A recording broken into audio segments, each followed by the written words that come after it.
السلام علیکم ویورز، میرا نالج ٹیوب چینل پر آپ کو خوش آمدید کہتا ہوں۔ نبی پاک حضرت محمد مصطفیٰ صلی اللہ علیہ وآلہ وسلم کے آباء و اجداد کے حوالے سے ویڈیوز آپ کے سامنے پیش کی جا رہی ہیں۔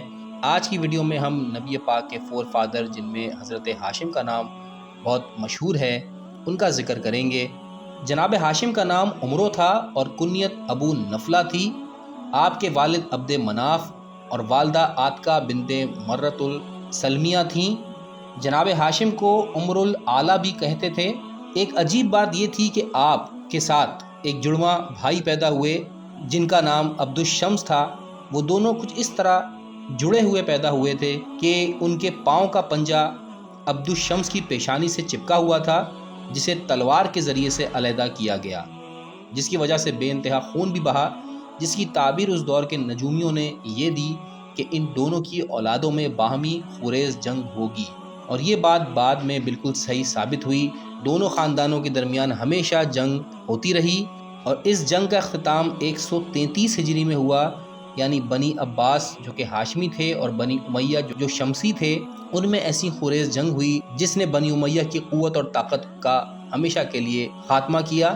بہرحال حضرت ہاشم فطرتاً سیر چشم اور فیاض تھے، دولت مندی میں بھی بڑی حیثیت کے مالک تھے۔ خانہ کعبہ میں جو بھی حاجی آیا کرتے تھے ان کی خدمت میں جناب ہاشم پیش رہتے تھے۔ مورخین کا کہنا ہے کہ آپ کو ہاشم اس لیے کہتے ہیں کہ آپ نے ایک دفعہ شدید قحط کے موقع پر اپنی ذاتی دولت سے شام جا کر بہت سا غلہ، گندم، اناج وغیرہ خریدا اور اسے لا کر مکے والوں میں تقسیم کیا اور کہا کہ اسے شوربے میں توڑ کر کھاؤ۔ حشم کے معنی توڑنے کے ہیں، لہٰذا ہاشم کہے جانے لگے۔ آپ نے اپنی شادی اپنے خاندان کی ایک لڑکی سے کی جس سے حضرت اسد پیدا ہوئے۔ دوسری شادی خزرجیوں کے ایک مشہور قبیلے بنی عدی ابن نجار یثرب یعنی مدینے کی نجیب الطرفین دختر سے کی۔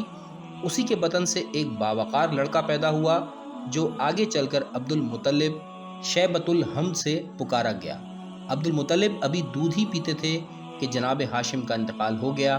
آپ کی اولاد کے متعلق حضرت جبرائیل کا کہنا ہے کہ میں نے مشرق کو مغرب کو چھان کر دیکھا ہے کہ محمد مصطفیٰ سے بہتر کوئی نہیں ہے اور بنی ہاشم سے بہتر کوئی خاندان نہیں ہے۔ جناب ہاشم نے 510 عیسوی میں بمقام عزوہ شام میں انتقال فرمایا۔ دوستو، یہاں پر آج کی ویڈیو کا اختتام کرتے ہیں۔ اگلی ویڈیو میں ہم جناب اسد کے بارے میں ایک بریف انٹروڈکشن آپ کو دیں گے۔ ویڈیو دیکھنے کا بہت شکریہ۔ اللہ حافظ۔